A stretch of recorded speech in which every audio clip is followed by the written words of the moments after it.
Hackers are everywhere, and for the last 20 or so years, security engineers have spent a lot of time and research trying to add new features to computers to make hackers less able to do their evil activities. Hackers typically target vulnerable software and take advantage of software vulnerabilities to inject their own malicious code to do their evil bidding. Ransomware actors will take advantage of vulnerabilities in software to upload ransomware to encrypt all the files, so you have to ask for money to get your files back. Now, the way that hackers get into systems is by taking advantage of memory corruption vulnerabilities. Now, who am I? Who am I to be just bestowing this wisdom upon you? My name is Ed. This channel is Low Level TV. Here we talk about cybersecurity and software security stuff. I'm actually a security engineer myself, been doing this kind of work for the last 10 or so years, so I like to talk about it a lot. And typically, the number one thing hackers are after is pointers. Hackers are after this pointer here, the return pointer, which tells the CPU what address to go back to run code because the function that you called has ended. Or maybe this pointer here, a pointer to data, that if they can get it to point to other data, they can control the code that lives there. Now, what if instead of letting them just have access to pointers willy-nilly, we encrypt our pointers? Now, before we get started, I want to thank the sponsor of today's video, Yubico, and in particular, the YubiKey. YubiKey is one of my favorite security products. It keeps my account secure from hackers by giving me a simple two-factor authentication solution. And just like the keys in this video, you can use the private keys on the YubiKey itself as SSH keys, and they never leave your key. They are cryptographically stored inside this device. And to set it up, it's super easy. All I have to do is generate the key files that represent a link to the YubiKey itself. I did that with this command here. And then once a public key has been put on my server to SSH with that key, all I have to do is do my traditional SSH command. And then when I go to SSH, I'll have to put in the key for my YubiKey, and then we are live. Touch the key and I'm in. Secure your presence online with a YubiKey by Yubico. And thanks again, Yubico, for sponsoring this video. All right, let's keep going. The ARM specification 8.3 introduces this idea of pointer authentication codes. A pointer authentication code is a message authentication code, a MAC, that allows us to determine if a pointer is valid or not, if a hacker has taken control over our pointer. So on the left, I have a couple lines of very, very basic C code that I'll explain to you what's going on. We create a buffer on the stack for a function called main. The buffer literally just contains user data. We as a user can put stuff into that buffer. We then print to the screen AO to show that we are doing something, and then we read into the memory address of that buffer. Now, if you've ever coded in C before, you'll know that this getS function is a known vulnerable function. Basically, because the function does not check for how big the buffer is, we can put a ton of memory into this buffer that goes outside of the range of the buffer. A buffer overflow, a term you've probably heard before.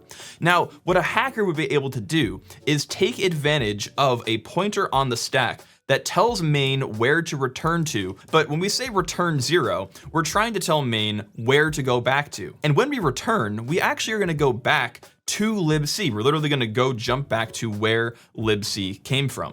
Now, if a hacker is able to overflow that pointer, it can tell the program to go back to anywhere. And the anywhere could be their own malicious code, or it could be this function here that may also be in the program, an evil function where maybe it's a debugging backdoor, and you're able to return to this and execute binsh, which gives them a shell on your computer. Now, security engineers for decades have been coming up with ways that we can protect our programs so that hackers can't get into them. If you run the checksec program on any binary, which is a package within Pwn Tools, it's a hacking library for Python, you'll get an output of the mitigations that you have enabled for this program. Relrow basically means that relocatables are read-only. When I have the function printf, for example, printf is in a library called libc, not relevant for this video, but to be able to call printf, my program creates what is called a relocatable. It is a piece of the code that is linked in later, and by doing relrow, making it full relrow, I do not give a hacker the opportunity to overwrite the relocation.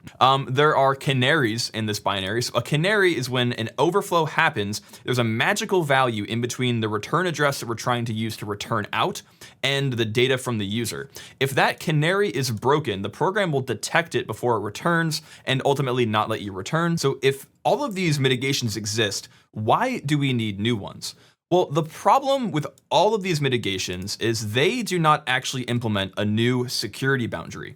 all of the secrets that are used by these mitigations can be violated by a simple read or a simple write.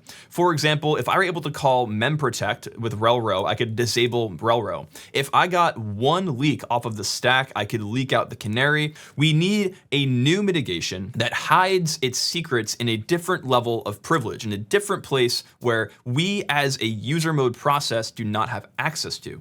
And this is where pointer authentication codes come in handy. In programming, we use pointers to act as the address of a variable. Now, what actually happens when you use a pointer is there has to be a conversion from virtual to physical memory space. There's a series of tables inside the CPU that tell the CPU where to actually look up the memory in RAM as it correlates to the virtual memory space. Now, in 64-bit pointers, we don't actually use all of the virtual memory space of the pointer. There are 64 bits available, but we don't actually use 64 bits of memory addressable space. We can actually use the top end of that pointer that is reserved for additional metadata. We can put extra goodies there to hide information that may be relevant to the pointer itself. Now, the pointer authentication code does just this. When a pointer is authenticated, the pointer authentication code uses a key that is hidden from the user. It is only accessible from a higher mode of execution that only the kernel can access, and the CPU is going to do a MAC algorithm, a message authentication code algorithm,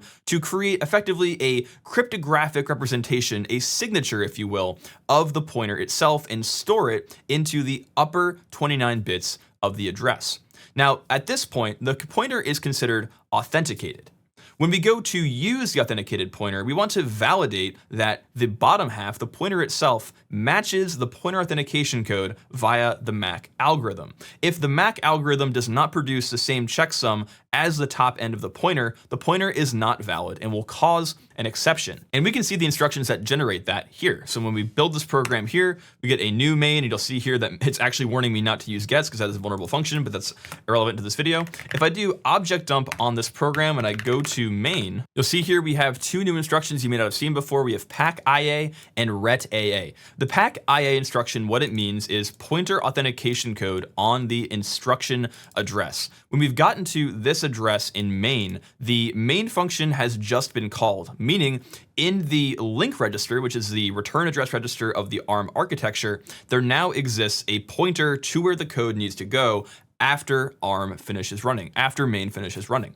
Now with pack.ia, what this is going to do is run that message authentication code algorithm on the return address and store that into register 30, and then we'll put that onto the stack and then later use it for the return.